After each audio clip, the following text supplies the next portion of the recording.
Jimmy Wang Yu is the one-armed boxer in this 1972 action extravaganza.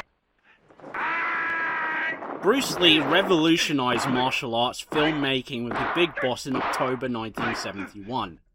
Jimmy Wang Yu had starred in and directed the first modern empty-handed martial arts film in 1970s Chinese boxer, but Bruce Lee had now completely outmaneuvered him in his first martial arts film for the Hong Kong box office. Jimmy Wang Yu must have been aware to some extent that, as someone with no formal martial arts experience, he couldn't outdo Bruce with martial arts ability, so had to best Lee in other areas, mostly in weirdness. Borrowing the concept from the film that made him famous, One-Armed Swordsman, Wang crafts a revenge tale that is very simple. Martial artists versus another bunch of martial artists in deadly conflict with each other, except here, the protagonist gets his arm karate chopped off.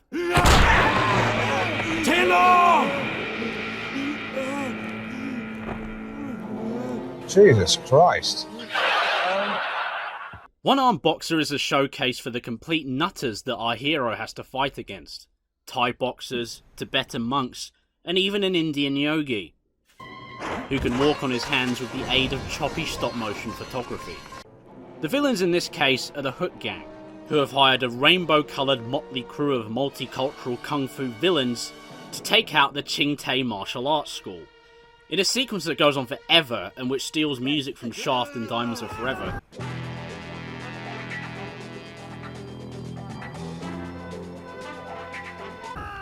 the men take out the Ching Tai school one by one until only Jimmy Wang Yu is left. With only the use of one arm, he escapes and trains himself up implausibly to having his soul fist become a weapon of iron. At points the film comes across more like a superhero origin story than a martial arts film.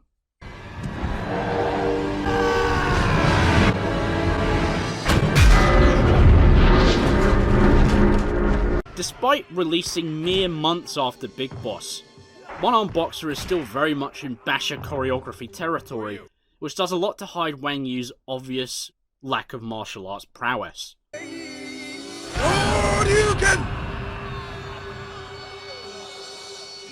There can be something charming about Wang Yu's messy technique, especially in the violent action fest of the man from Hong Kong, but it often can get in the way of the excitement of the action.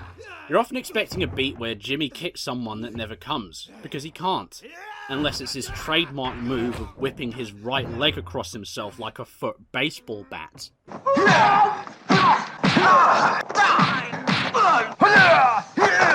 This also happens to be, in my opinion, the last Wang Yu film where he retained his looks, before he slowly started morphing into looking like Ken Jeong.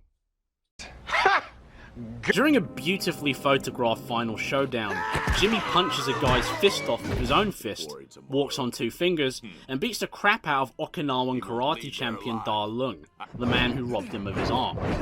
Jimmy Wang Yu beating a creepy vampire-looking guy is no mean feat, as Da Lung is capable of using the Force to punch for a fucking rock. Da Lung is played by Wong Fei Lung, an actor who has appeared in basically every Jimmy Wang Yu film to that point and after, to the point where you'd think the two of them come as a package deal. I'd be remiss without mentioning that fans of Kung Pao probably recognise this gentleman as Betty.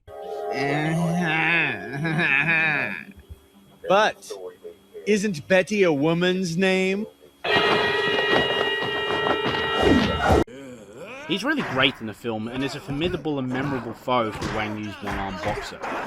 Again, he's obviously a better martial artist than Wang Yu, but it works for me. One-Armed Boxer is manic, childish fun from start to finish. It stands out amongst other martial arts films of the era for just how bizarre it is. It may not live up to the standards of Bruce Lee's first two films, but it marks its own territory with its uniqueness. The arms race between Jimmy Wang Yu and Bruce Lee may not have had much of a chance to breed considering Lee's untimely passing in July 1973, coupled with the fact that Jimmy made about 17 million times more movies in the year 1972 compared to Lee's 2.5, but it's still fascinating as to how these two men coexisted for a brief period. Jimmy Wang Yu would even go on to replace Bruce Lee in A Man Called Tiger. which was intended to be the third collaboration between Bruce Lee and Lo Wei, before Bruce jumped ship to direct Way of the Dragon. Wise decision. On an additional note, director Brian Trenchard Smith had intended for Bruce Lee to star in The Man from Hong Kong, but had to replace him with Jimmy Wang Yu after Lee's untimely passing. Whether Lee would have accepted the role anyway after his newfound Hollywood success, I suppose we'll never know. Jimmy Wang Yu would go on to revisit his one-armed hero in Master of the Flying Guillotine, a film that expands on a lot of the ideas found in the first film, especially the Yogi character who's given wacky flailing inflatable tube man arms in the sequel. Wacky waving inflatable arm flailing tube man. Wacky waving inflatable arm flailing tube man. Wacky waving inflatable arm flailing tube man. Hi, I'm Al Harrington, president and CEO of Al Harrington's Wacky Waving Inflatable Arm Flailing Tube Man Emporium and Warehouse. But we'll get to that in the next film.